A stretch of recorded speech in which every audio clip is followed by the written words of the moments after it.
Access to this clean water, clean drinking water to be specific, is something that many of us tend to take for granted.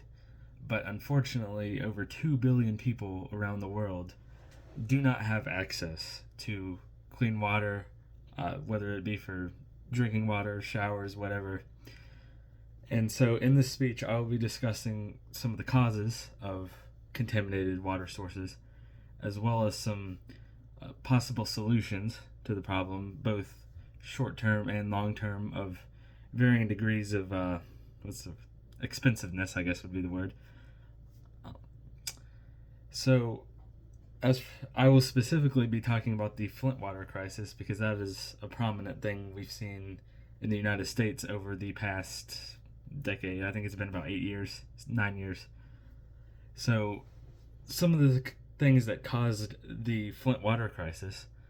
For one thing, it was the city's decision to switch their water source from Lake Huron to the Flint River without doing an adequate amount of research ahead of time, as the river had 8 times as much chloride in it as their previous water source at Lake Huron, and the government either did not do the research ahead of time to realize the problem, or they knew there was a problem, but they, switched anyway, whether it be, money reasons, whatever.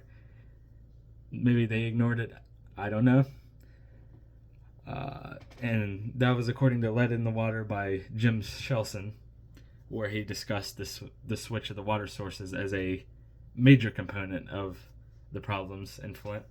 And then according to the Flint water crisis by Benjamin Pauley, another major cause of this crisis was, as something I just touched on a moment ago, was the neglect of the government. Whether it was them denying the problem, ignoring it, covering it up, whatever.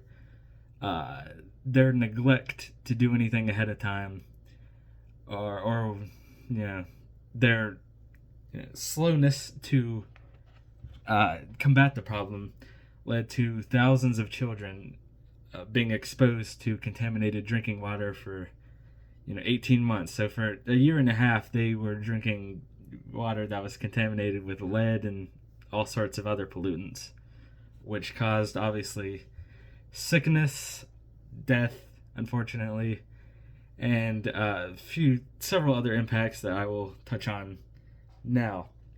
So according to the impact of the Flint water crisis on fertility, due to the increased exposure to lead and other contaminants, fertility rates in Flint, Michigan decreased by 12%, and the overall health of newborn children decreased as well as a result of the exposure to contaminated water by their mothers during the pregnancies. And according to Angry, Scared, and Unsure, which discusses the mental health consequences of the contaminated water in Flint, Michigan, this was done by the Journey of Urban Health.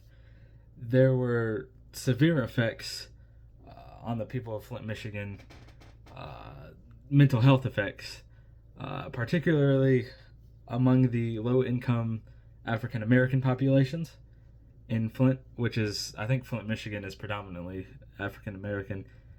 And it specifically said, I had a quote, "Living in close proximity to industrial activity negatively impacts mental health with disproportionately higher impacts on people of color." So there was a huge mental health impact on the people of Flint. So it wasn't just physical ailments that they were suffering from. There were some serious mental effects due to this crisis as well. So for some possible solutions,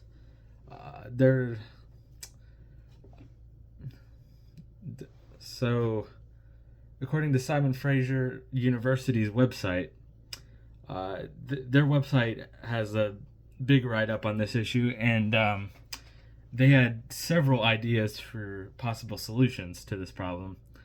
A temporary solution that they provided would be providing free bottles of water to the people of Flint which could, also be, these solutions could also go for, elsewhere in the world that are suffering from water insecurity. So the temporary solution would just be giving, free bottles of water to people in these areas.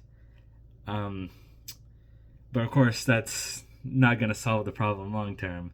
So they also provided some more long term solutions, such as replacing the piping, which was a big issue in Flint, Michigan, because when they switched the water sources to the Flint River, those pipes that the water was coming through were contaminated, and that's how the lead was getting into the water. So replacing the piping would be an expensive yet much more permanent solution to the problem, and that can go for many other places as well. And then another solution they provided, which would also be costly but would also go a long way, would be providing citizens who live in these affected areas with free home water filtration devices. So whether devices that they connect to their sink, or I know there's also filters you can put in like water bottles that will filter a little bit. Probably not as effective as some of the other solutions, but it'll still go a long way. So in this speech, I have laid out some of the causes of polluted water sources, and as well as some of the impacts that contaminated water has, and some possible solutions to this issue.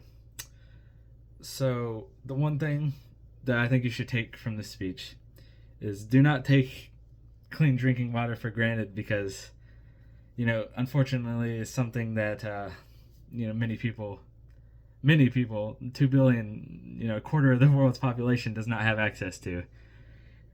So hopefully after this you'll have a new appreciation for something that many of us don't even think about.